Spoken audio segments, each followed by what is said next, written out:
નમસ્કાર મિત્રો, સ્વાગત છે તમારું અમારી ચેનલ નેવિકા સ્ટોરી પર એક નવા વિડીયોમાં। તો મિત્રો, તમે જોયું હશે કે ઘણા લોકો ગળામાં ચાંદીની ચાવી પહેરે છે। મિત્રો, ચાંદી કેમ પહેરે છે તેની પાછળ ઘણા મોટા કારણો પણ છે। ચાંદીની ચાવી પહેરવાથી લક્ષ્મી આકર્ષાય છે। લક્ષ્મીને સામાન્ય બોલચાલની ભાષામાં આપણે રૂપિયો, પૈસા અને ધન કહી શકીએ છીએ। મિત્રો, કૂચીને ભાગ્યનો કારક સમજવામાં આવે છે। કૂચી અર્થાત ચાવીને ભાગ્યનો કારક સમજવામાં આવે છે। તાળાને રાહુ, કેતુ, શનિ અને દુર્ભાગ્યનું પ્રતીક સમજવામાં આવે છે। તો મિત્રો, ચાવીને યોગ્ય સ્થાન પર રાખવાથી ઘરમાં ક્યારેય ધન ધાન્યની કમી નથી રહેતી।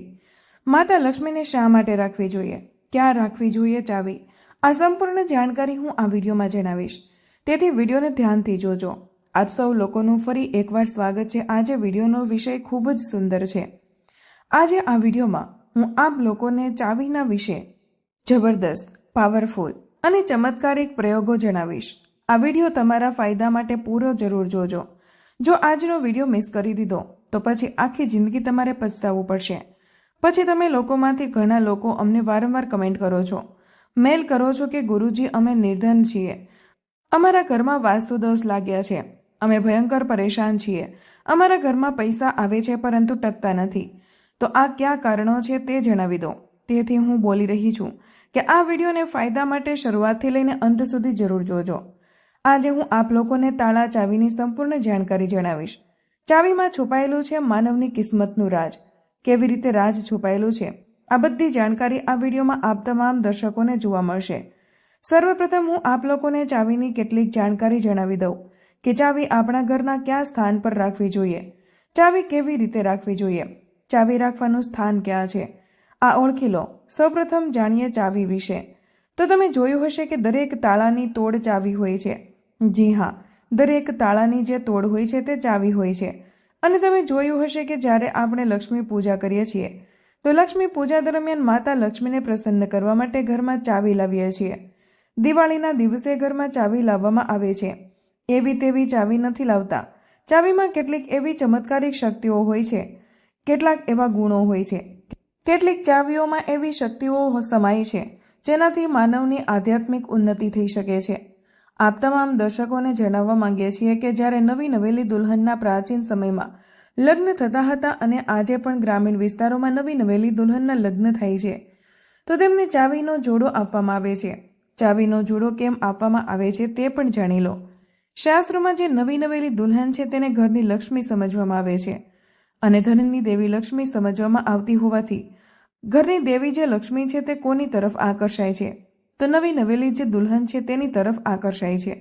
અને ધનની રક્ષા કરવાનું કામ લક્ષ્મી માતાનું છે।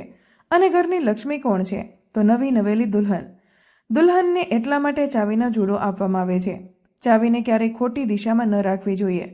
ચાવી કેવી રીતે રાખવી જોઈએ, ચાવી રાખવાનું સ્થાન ક્યાં હોવું જોઈએ, આ બધી જાણકારી આ વિડીયોમાં આપ તમામ દર્શકોને જાણવા મળશે। વિડીયોમાં આગળ વધતા પહેલા તમામ દર્શકોને વિનંતી કરવા માંગીએ છીએ કે હજુ સુધી કમેન્ટ બોક્સમાં જય માતા લક્ષ્મી નથી લખ્યું તો લખી દેજો અને વિડીયોને લાઇક કરી અને ચેનલને સબસ્ક્રાઇબ કરી અમારો સપોર્ટ જરૂર કરજો।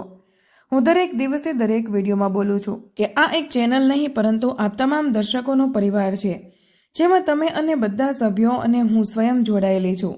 બધા સભ્યો જોડાયેલા છે, તેથી હું ઈચ્છું છું આ ચેનલના માધ્યમથી એ જાણકારી પ્રાપ્ત થાય છે જે જાણકારીથી તેઓ સ્વયંનું ભલું કરી શકે, બીજાનું ભલું કરી શકે, સ્વયંનું કલ્યાણ કરી શકે, સ્વયંની આધ્યાત્મિક ઉન્નતિ કરી શકે।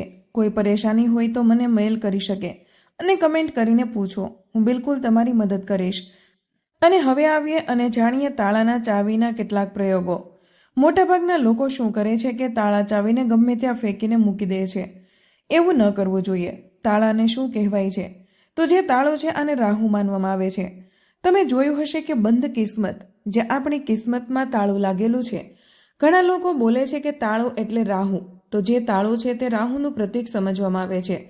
અને તાળાની રક્ષા કોણ કરે છે, તો જ્યોતિષ અનુસાર જે બુધ છે આ કુંડલીના ત્રીજા અને છઠ્ઠા ભાવનો કારક સમજવામાં આવે છે। ત્રીજો ભાવ જે પરાક્રમનો હોય છે અને છઠ્ઠો ભાવ શત્રુનો હોય છે, જેથી જે તાળા છે અને જે ચાવી છે એ રાહુનું અને બુદ્ધનું પ્રતીક માનવામાં આવે છે। બુદ્ધને આપણે બુદ્ધિના દેવતા કહીએ છીએ। બુદ્ધિને ધનના દેવતા કહી શકાય છે। બુધવારનો દિવસ ભગવાન ગણેશને પણ સમર્પિત છે। બુધના સ્વામી ભગવાન ગણેશજી કહેવાય છે. તો તમે જેટલા પણ અમને કમેન્ટ કરીને તાળા ચાવી વિશે પ્રશ્ન પૂછ્યા છે, હું તેમનો એક વિડીયો બનાવીને જણાવી રહી છું.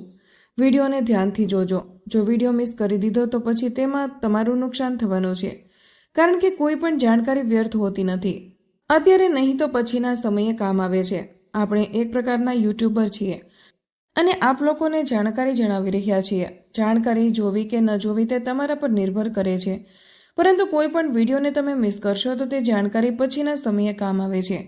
તમને ખૂબ જ મોડેથી નુકસાન થાય છે. આવો આ વિડીયોમાં જાણીએ કે ઘરના દ્વાર પર તાળું લગાવવું જોઈએ.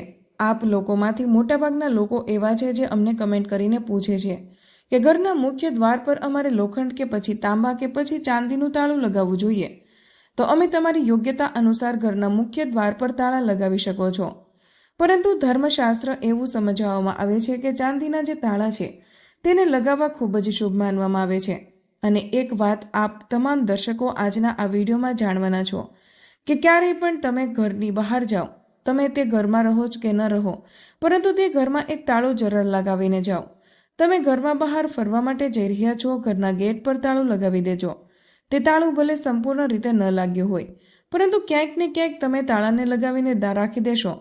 જરૂરી નથી કે તમે તાળાની જે કડી હોય છે તેમાં લગાવી રાખો. તેમાં ન લગાવો, પરંતુ એક તાળું લગાવીને રાખો. તેની ચાવી તમારી પાસે રાખો. ધર્મશાસ્ત્રમાં એવું સમજાવવામાં આવ્યું છે કે જે ઘરના મુખ્ય દ્વાર પર તાળું લાગેલું છે તે ઘરમાં કુલક્ષ્મી ક્યારેય પ્રવેશ નથી કરતી. તે ઘરમાં દુઃખ અને દરિદ્રતા પ્રવેશ નથી કરતી. તથા તમે તમારા ઘરના મુખ્ય દ્વાર પર તમે રહેતા હો કે ન રહેતા હોય, પરંતુ એક નાનું તાળું લગાવીને જરૂર રાખો. અને પ્રાચીન સમયના જે લોકો પણ હંમેશા તાળું લગાવીને રાખતા હતા. જે ઘરમાં તાળું લાગેલું હોય તે ઘરમાં ક્યારેય પણ ગરીબી કે નિર્ધનતા, પરેશાની, દુઃખ, તકલીફ અને બીમારી ક્યારેય પ્રવેશ નથી કરતી. તમે આનાથી બચવા માટે નાનું તાળું માર્કેટમાંથી લઈ આવો અને નાનું તાળું લગાવીને તેની ચાવી હંમેશા તમારી પાસે રાખો. પછી હું આપ લોકોને આના વિશે જણાવીશ કે ચાવી ક્યાં રાખવી જોઈએ, જેનાથી આપણી આધ્યાત્મિક ઉન્નતિ થાય. શું હું ભાડાના ઘરમાં રહું છું તો તાળું લગાવી શકું? કે પછી તમારામાંથી જે છોકરાઓ ઘણા પૂછે છે કે ઘરમાં હું નથી રહેતો તો શું ઘરની બહાર રહું છું તો તાળું લગાવી શકું છું? જી હા, બિલકુલ, તમે તાળું લગાવીને રાખી શકો છો. તાળું નાનું રાખી લો. તમે મેઇન દરવાજે ન લગાવો, પરંતુ મેઇન દરવાજાની આજુબાજુમાં કોઈ પણ હિસ્સામાં તાળું લગાવવાની જગ્યા હોય ત્યાં લગાવીને રાખો. તો કુલક્ષ્મી તાળાને જોઈને પાછી વળી જાય છે. તે ઘરમાં પ્રવેશ નથી કરતી. એક નવું તાળું ચાવી ખોલી દેશે તમારી બંધ કિસ્મતના તાળા. આવો જાણીએ કઈ રીતે. તમે લાલ કિતાબના એક ટોટકા વિશે ઘણું સાંભળ્યું હશે અને યુટ્યુબમાં ઘણી આ જાણકારી ઘણા લોકોએ જણાવી દીધી છે કે તાળા ચાવી છે, આ બંધ કિસ્મતના તાળા ખોલે છે. તો તમારે કરવાનું શું છે? સર્વપ્રથમ તો તમારે એક નાનું એવું તાળું લઈ આવવાનું છે અને તમારે ખોલીને જોવાનું નથી. હવે આ નવા તાળાનું તમારે કરવાનું છે શું? કોઈ પણ મંદિરમાં સવારે 4 વાગ્યે ધ્યાન કર્યા પછી સૂર્યોદય પહેલા કોઈ પણ મંદિરમાં જવાનું છે. મંદિરના દરવાજે મૂકીને આવી જવાનું છે. મંદિરના પ્રવેશ દ્વાર પર મૂકીને આવી જવાનું છે અને આ તાળા ચાવીને તમારે ખોલીને જોવાનું નથી. બસ તમારે મંદિરની પાસે તાળા અને જે ચાવી છે તેને મૂકીને આવી જવાનું છે. ધર્મશાસ્ત્રમાં એવું કહેવાય છે કે જો મંદિરના પૂજારી કે કોઈ પણ માનવ ત્યાં આવીને જે તમે બંધ તાળું મૂક્યું છે તેને ખોલે છે, તો એવું સમજવામાં આવે છે કે જે માનવ આ ઉપાય કરીને આવ્યા છે એવા માનવીની બંધ કિસ્મતના તાળા ખુલી જાય છે. અને આ ખૂબ જ ચમત્કારિક પ્રયોગ છે. લાલ કિતાબમાં લખાયેલા ચમત્કારિક પ્રયોગ છે અને તેને ક્યારેય પણ નકારી ન શકાય. તેનું પરિણામ ખૂબ જ સારું મળે છે. આપ લોકોમાંથી મોટા ભાગના લોકો અમને કમેન્ટ કરે છે કે આ ચાવીનું શું અમે આપણા ગળામાં ધારણ કરી શકીએ? જી હા, બિલકુલ. ધર્મશાસ્ત્રમાં એવું સમજવામાં આવે છે કે જેમની કિસ્મત સંપૂર્ણ રીતે બંધ થઈ ચૂકી છે, કહેવાનો મતલબ એ છે કે ઘણી મહેનત કરે, ઘણો પરિશ્રમ કરે, પરંતુ આના પછી પણ તેની કિસ્મત એવી છે કે તે એક જ સ્થાન પર જઈને સ્થિર થઈ ગઈ છે, એટલે કે તાળા લાગી ગયા છે. જો તમારા જીવનમાં આવી પરિસ્થિતિ આવી ગઈ છે, તમારી આધ્યાત્મિક ઉન્નતિ નથી થઈ રહી, પ્રગતિ નથી થઈ રહી, તમે સારા માણસ છો, તમે મહેનત કરો છો, પરંતુ તમને જે સફળતા મળવી જોઈએ તે સફળતા તમને મળી નથી રહી, તો તમે ચાંદીની ચાવી લઈ લો અને ચાંદીની ચાવી શુક્રવારના દિવસે લીધા પછી તેને માતા લક્ષ્મીને સમર્પિત કરી દો અને માતા લક્ષ્મીના મંત્ર અથવા તો આ બીજ મંત્ર 1008 વાર ચાવીને પાસે રાખીને વાંચી લેવો. માતા લક્ષ્મીને ભેટ કરી દેવી અને આ ચાવીને તમે તમારા ગળામાં શુક્રવારના દિવસે લાલ કલરના દોરામાં ધારણ કરો તો ખૂબ જ લાભ જોવા મળશે. માતા લક્ષ્મી સાક્ષાત તમારી ઉપર પોતાની કૃપા વરસાવશે, મહેરબાની વરસાવશે અને તમે જોશો તમારી જે બંધ કિસ્મતના તાળા કિસ્મતમાં લાગી ગયા છે તે ખુલી જશે. તમારી આધ્યાત્મિક ઉન્નતિ થઈ જશે અને આ ઉપાય કોઈ પણ કરી શકે છે. મહિલાઓ પણ ઈચ્છે તો મહિલાઓ પણ પોતાના ગળામાં ચાવી ધારણ કરી શકે છે, પરંતુ ચાંદીની ચાવી ધારણ કરે, જો સોનાની ચાવી ધારણ કરે તો તેને ઉત્તમ સમજવામાં આવે છે. પરંતુ તમે તમારી સ્થિતિ અનુસાર તમારી પાસે પૈસા ઘણા ઓછા છે, તમે સોનું ધારણ કરવામાં અસમર્થ છો, તો તમે ચાંદીની ચાવી ધારણ કરી શકો છો. જો તમારી પાસે ચાંદીની ચાવી ધારણ કરવાના પૈસા નથી તો તાંબાની ચાવી પણ ધારણ કરી શકો છો. તેને ખૂબ જ ઉત્તમ સમજવામાં આવે છે. આપ લોકોમાંથી મોટા ભાગના લોકો એવા છે જે અમને કમેન્ટ કરીને પૂછે છે કે આપ અમને એ જણાવવાનો પ્રયાસ કરો કે જે તાળો છે તેને કઈ દિશામાં લગાવવું જોઈએ. તો તમે તેને તમારા ઘરના દ્વાર પર લગાવી દેજો. કોઈ પણ દિશા તેમાં નિર્ધારિત નથી. આપ લોકોમાંથી ફરી ઘણા લોકો કમેન્ટ કરીને પૂછે છે કે ગુરુજી, આ તાળા લગાવ્યા પછી તેને કઈ જગ્યાએ તેની ચાવીને રાખવી જોઈએ જે આપણને ઉત્તમ ફળ આપે. અને આ જ પ્રશ્નને લઈને તમે આપણા વિડીયોમાં આવ્યા છો. તો આપણા ધર્મશાસ્ત્રમાં એવું કહેવાય છે કે જે ઉત્તરની દિશા છે આ દેવતાઓની હોય છે. તમે જોયું હશે કે પ્રશ્નનો જવાબ ઉત્તરમાં છુપાયેલો હોય છે. તો આ રીતે ઉત્તર છે એ દેવતાઓની દિશા માનવામાં આવે છે.